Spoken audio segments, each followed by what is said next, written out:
Очень рад находиться здесь, на древней Ногайской земле астраханской. Вот. И очень рад, что получилось приехать на открытие памятной доски. Я был знаком очень лично с нашим агаем, и когда в 2005 году проводил здесь исследования в Астраханской области, он очень много помогал мне. Вот. Ну и, естественно, через своего учителя Бальбека Аджибарамовича Кельдасова я тоже с ним и до этого был знаком. То есть, действительно, выдающаяся личность в ногайской культуре. Вот. И очень хорошо, что заслуги наших агаев, мы помним, и это замечательно. Вот. Я сегодня хотел бы рассказать о таком уникальном источнике, как песни ногайских казаков, Ноғай казакирлар. Вот. Потому что ногайцы являются одним из народов, который внес огромный вклад в формирование разных групп казаков на раннем этапе. То есть вот все эти группы, особенно донских казаков, на раннем этапе это, конечно же, в значительной мере были тюркские группы, и ногайцы составляли значительную часть. В составе донских казаков ногайцы оставались еще вплоть до начала XX века. Была станица, населенная именно ногайцами, и они говорили на ногайском языке. К сожалению, они были вынуждены выселиться в Турцию, то есть для того, чтобы избежать деградации, они были вынуждены выселиться в Турцию. Вот. То есть влияние ногайское огромное, и вот казак-ирлар ногайские, я думаю, что они достойны изучения. Ногайский фольклор испытал огромное влияние казачьей тематики, и вот есть произведения известных ногайских поэтов-казаков, среди которых видное место занимает Досмамбет Азаулы, который жил в XVI веке. Вот. Это именно ногайский поэт. Его вы можете в интернете встретить общий для казахов и ногайцев, называют его, но это именно ногайский поэт, то есть его произведения именно ногайские. И многие произведения вот из казачьего цикла буквально разобраны народом на пословицы, поговорки, и морально-этическая составляющая вот этих пословиц и поговорок стала образцом вообще для ногайцев. То есть влияние огромное. Вот. Песни ногайских казаков давно привлекают внимание исследователей. Вот в 1883 году в городе Санкт-Петербурге преподаватель Восточного факультета Императорского Санкт-Петербургского университета Магомед Эфенди Османов издал хрестоматию «Ногайские и кумыкские тексты». Там из 174 страниц 105 занимает ногайская часть. И большое место там занимают именно песни ногайских казаков. Есть два раздела. Третий раздел «Песни ногайских казаков» называется. И есть 8-й раздел «Отдельные песни ногайских казаков». Ну, я еще скажу, почему там разделение произошло. Вот. Текст набран без огласовок. И, конечно же, отсутствие огласовок затрудняет чтение. Другой недостаток большой – это практически полное отсутствие знаков препинания. Много в тексте устаревших, ныне неупотребляемых слов, что говорит о древности и косвенно подтверждает средневековое именно происхождение песен казаков. У нас вот изучение, в общем-то, начато этого текста, и в частности я хотел бы назвать опыт такого исследования, который был предпринят ногайским филологом Юмавом Каракаевым. Вот, то есть, и в частности, вот зафиксированы в разных публикациях песни казаков передают характерное джоканье. А еще они передают такое вот пограничное состояние между джоканьем и йоканьем. То есть это вот очень интересное именно в языковом смысле тоже интересный источник. Другая публикация. В 1991 году в Хельсинки вышел сборник Кумуцика и Этногайка. Вот это комментированная публикация текстов с переводом на немецкий язык. И в ногайской части сборника имеются переведенные Хари Халлином песни «Казак-Ирлар» из собрания финского исследователя Густава Йона Рамстедта. И это пока единственный известный научный перевод ногайских песен казаков. Научного перевода вот этих самых «Казак-Ирлар» нет вообще. Вот это единственный пример.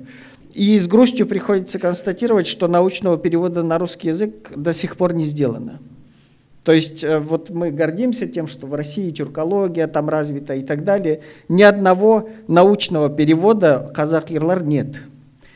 А так бессистемно они опубликованы на ногайском языке в различных сборниках, но без соответствующих лексических пояснений, без комментирования эти публикации в значительной мере бесполезны, потому что они непонятны даже для современных носителей ногайского языка.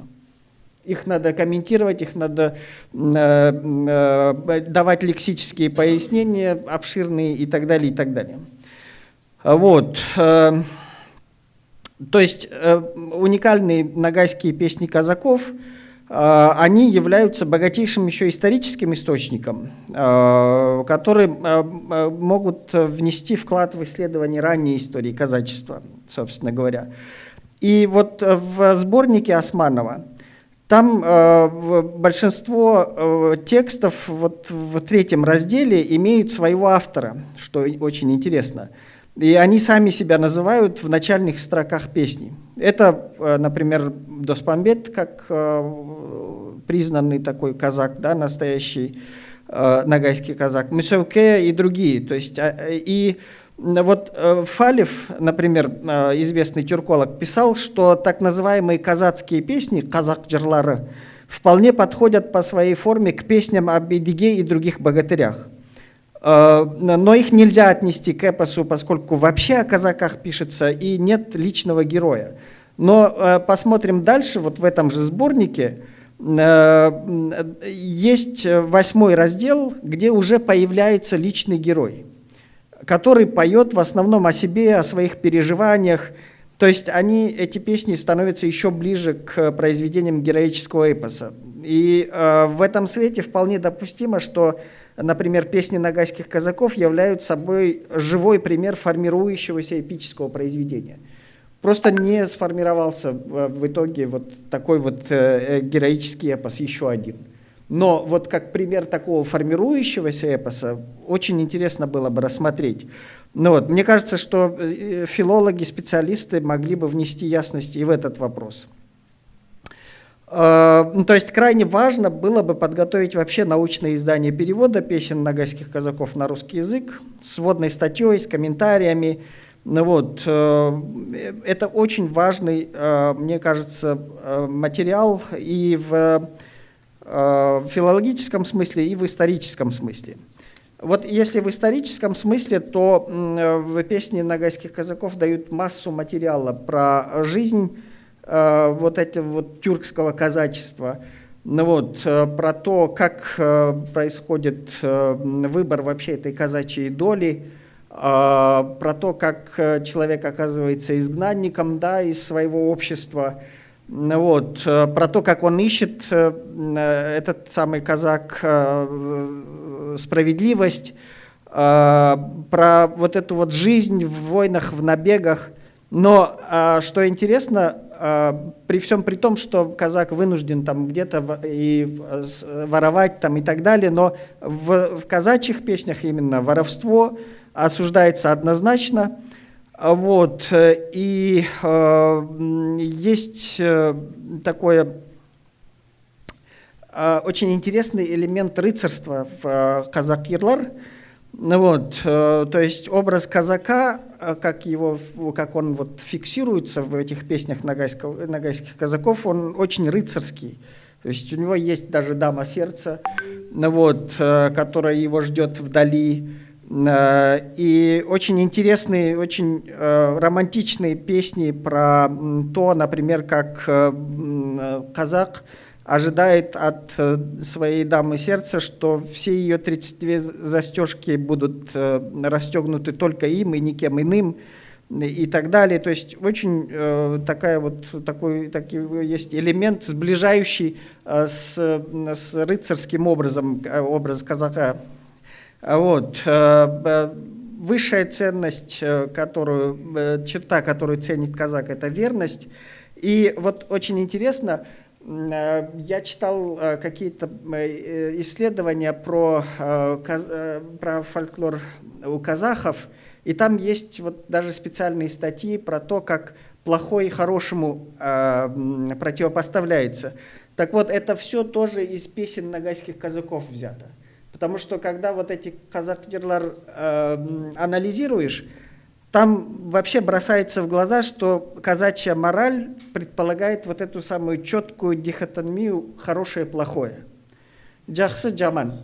Вот, прям вот четко это фиксируется. И очень интересное есть слово в песнях нагайских казаков «кюмёнглескен». Это вот одно слово очень емкое отражает вот тех самых плохих, которые сбиваются в группы и замысливают плохое. Вот это одним словом «кюмёнглескен» передается. Вот. И, естественно, казак вот представляет собой образец хорошего. Вот. И как я уже сказал, вот буквально были разобраны эти песни казаков на пословицы и поговорки. То есть многие пословицы и поговорки, которые сегодня существуют как народные, они как раз вот из этих казак-жырлар. То есть когда исследуешь эти казак-жырлар, там просто вот находишь прям вот эти самые пословицы и поговорки.